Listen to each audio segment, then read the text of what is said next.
सदानंद श्री कृष्ण की तुर्य प्रिया सुख रूप, सोइए उत्तम निर्गुणा, आप ही आप स्वरूप। श्री गोवर्धन नाथ की जय, श्याम सुंदर श्री महारानी की जय, श्री गिरिराज धरण की जय, श्री वल्लभाधीश की जय, श्री गोपीनाथ जी, श्री गोसाई जी परम दयाल की जय। हमने गत अध्ययन में तृतीय श्लोक की व्याख्या को सर्व आचार्यों की टीका अनुसार समझा।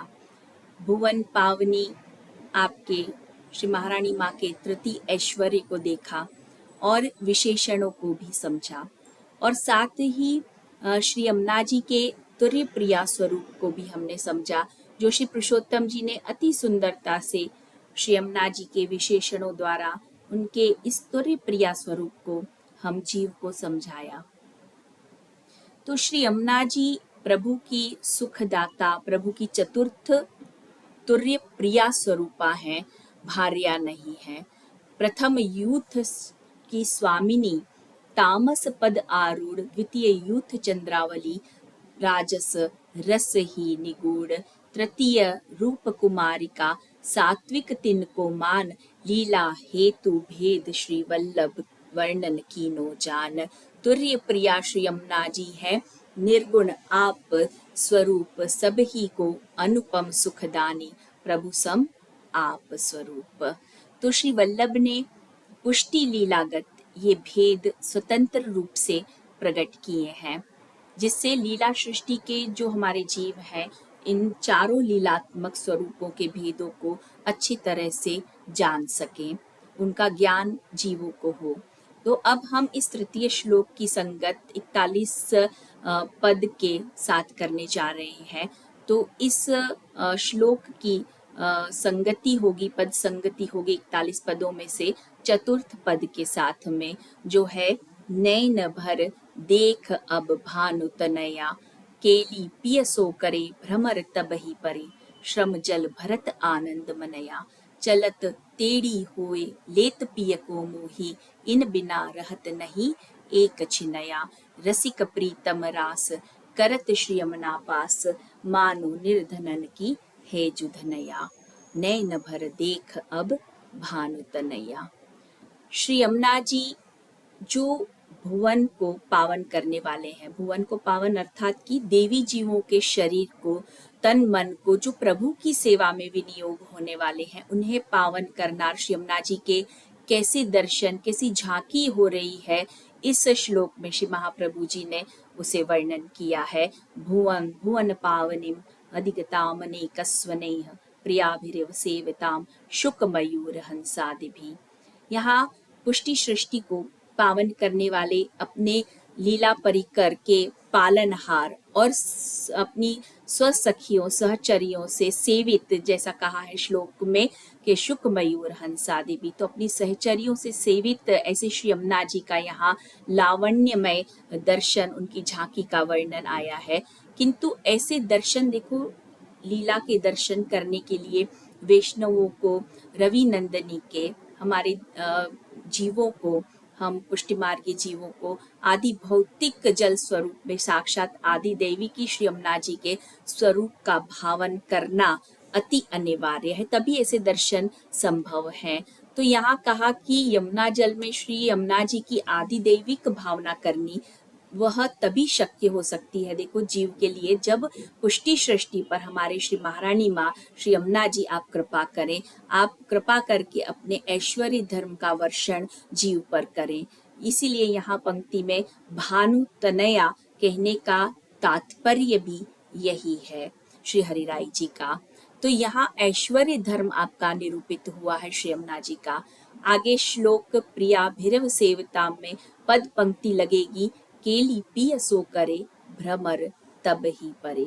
यहाँ आपका श्री यमुना जी का श्री धर्म निरूपण हुआ है, बताया है। प्रभु श्री कृष्ण जब कृष्णा यानी श्री यमुना जी और अन्य प्रियाओं के साथ जब जल विहार कर रहे हैं, तब उनकी झांकी, प्रिया प्रीतम के भावों की लावण्यता जो है, वह श्री यमुना जी के जल में तरंगों के रूप में आविष्कृत हो रही है। तो उस समय की जो शोभा है यानी कि श्री है वह कितनी अनुपम है, उसे दर्शाते हुए इस पद की पंक्ति में कहा है कि केल्यु पियसो करे भ्रमर तब ही परे। आगे आपके यश धर्म का निरूपण है। श्लोक पंक्ति है तरंग भुज कंकण प्रगट मुक्तिका वालुका। तो श्लोक संगत पद पंक्ति होगी श्रम जल भरत आनंद मनया। देखो, भाग्यवान जो भावुक जो भक्तगण है वह श्री यमुना जी के हस्त रूपा तरंगों को मुक्तामणि यानी कि मोतियों से सुशोभित इस प्रकार से दर्शन करते हैं। यानी श्री यमुना जी में जो तरंगे उठती हैं वह मानो श्री यमुना जी की भुजाएं हो और उनमें आपने श्री यमुना जी ने कंकण, मोती के कंकण, कंकण यानी कि मोती के कंकण आपने धारण किए हुए हैं, ऐसा प्रतीत, ऐसे दर्शन हमारे भगवदीय भक्तों को होते हैं। देखो, यहाँ कंकणों में भी जो मुक्ता फल का वर्णन किया है वो भी अति अद्भुत वर्णन किया है कि कंकण में ये जो मोती मुक्ता फल जड़े हैं वह क्या है, वह प्रभु के जल क्रीड़ा प्रसंग में जो निसृत श्रम बिंदु है वही श्री यमुना जी के भुज कंकणों में मोती के रूप में आभा प्रसरित कर रहे हैं। यानी कि जो श्रम जल बिंदु है वही कंकण के मोती के रूप में श्री यमुना जी के हस्त में शोभित हो रहे हैं। इसी का वर्णन करते हुए श्री वल्लभ ने श्लोक में कहा तरंग भुज कंकण प्रगट मुक्तिका। तो ऐसे लीला की झांकी का आनंद अपने भावुक भक्तों के, अपने निज जनों के मन में भरती श्री महारानी जी श्री यमुना जी के यश का विस्तार करती ये पद पंक्ति यहाँ कहती है श्रम जल भरत आनंद मनया। अब देखो, ये जो झांकी हो रही है यहाँ एक सुंदरी के रूप में श्री यमुना जी का वर्णन करते हुए यमुना जी के लिए कह रहे हैं कि लीलात्मक इस लीला के सौंदर्य को और अनिवर्चनीय निखार कहाँ मिलता है, जब श्री वल्लभ कहते हैं कि श्री यमुना जी भानु नंदिनी ने अपने हस्तों को कहाँ पधराया है, कटी पर, कटी नियस्त हस्ता। तो कटी पर हस्त धारित श्री यमुना जी का सौंदर्य अद्भुत सौंदर्य है, उनका सुंदर लगना वह तो स्वाभाविक ही है। हस्त सुघर रति रंग, इसलिए श्री वल्लभ कह रहे हैं कि नितंब तट सुंदरी। और इसी श्लोक पंक्ति की संगति करते श्री हरिराय चरण कह रहे हैं कि इस समय की जो श्री यमुना जी की शोभा है, श्री यमुना जी की चाल है, वो तुर्य प्रिया की चाल, उसमें क्या लचक, क्या मृदुलता और क्या कोमलता, टेढ़ापन आ जाता है। इसी बात को श्री हरिराय चरण इस पद पंक्ति में बता रहे हैं। चलत टेढ़ी होए लेत प्रिय को मोही, चलत टेढ़ी होए लेत प्रिय को मोही। तो इस पंक्ति में मोहन को, हमारे प्रभु को मोहित करते हमारे तुर्य प्रिया श्री यमुना जी का जो स्वरूप वर्णन किया है, सदानंद श्री कृष्ण की तुर्य प्रिया सुख रूप, प्रीतम प्रीत अपार को सो प्रत्यक्ष स्वरूप। यहाँ श्री हरिराय चरण ने श्री यमुना जी के आदि दैविकी स्वरूप का वर्णन किया है, यहाँ आपके वीर्य धर्म को प्रकट किया है। आगे पद पंक्ति है इन बिना रहत नहीं एक छिनया। इस पंक्ति में ऐसी सुंदरी श्री यमुना जी के यमुना जी की शोभा का वर्णन करते हुए कह रहे हैं कि अनिमीष लोचन से दर्शन कर निमग्न बने हमारे प्रभु श्री ठाकुर जी स्वप्रिया को यानी श्री यमुना जी को एक क्षण भी नहीं छोड़ सकते हैं, और ना ही हमारे श्री यमुना जी कृष्णा यानी कि श्री यमुना जी कृष्ण से अन्य मनस्क हो सकती है। तो युगल स्वरूपों के ऐसे वैराग्य धर्म को प्रकट करती ये पद पंक्ति कहती है कि इन बिना रहत नहीं एक छिनया। अब आगे यहाँ धर्मी स्वरूप का वर्णन आ रहा है। धर्मी स्वरूप का वर्णन करते हुए कहते हैं कि प्रभु श्री कृष्ण देखो स्वयं कभी श्री यमुना जी से अलग नहीं हो सकते और अखंड यमुना पुलिन में रास करते हैं। जैसा हम कहते हैं कि श्री यमुना जी को सतत प्रभु का संयोग है, तो इसी बात को श्री हरिराय चरण भी कह रहे हैं, रसिक प्रीतम रास करत श्री यमुना पास। तो यहाँ आपका धर्मी स्वरूप का वर्णन आया है।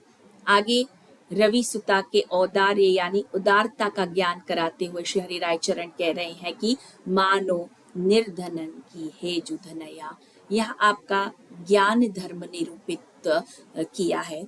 जब देखो सारस्वत कल्प में रास पंचाध्यायी के प्रसंग में श्री ठाकुर जी अंतर्ध्यान हो गए, तब विरह से व्याकुल गोपीजन ने जब पुकार की, हे नाथ, हे रमानाथ, हे प्राण प्रेष्ठ करके प्रभु के लिए रुदन किया, तो रुदन करते करते श्री यमुना जी के तट पर, श्री यमुना जी के किनारे पर वह आ पहुंचे। तब अशरणों के शरण, तो हमारे तो श्री यमुना जी है ही कृपालु, तो अशरणों के शरण करुणानिधि ऐसे श्री महारानी जी की कृपा से प्रभु निसादन भक्तों के पास जो है वो पुनः प्रकट हो जाते हैं। तो श्री यमुना जी के किनारे जाने से, श्री यमुना जी की कृपा से उन्हें पुनः प्रभु की प्राप्ति हुई। तो ये ज्ञान कराती ये पंक्ति में कहा कि मानो निर्धनन की हे जुधनया। तो और इसीलिए देखो श्री आचार्य चरण भी हमारे परम कृपाल ऐसे भानु नंदिनी के लिए कह रहे हैं कि नमत कृष्ण तुर्य प्रियाम। तो यहाँ आज हमारे जो तृतीय श्लोक है इसकी पद संगति समाप्त होती है। आगे अध्ययन क्रम में हम चतुर्थ श्लोक को प्रारंभ करेंगे।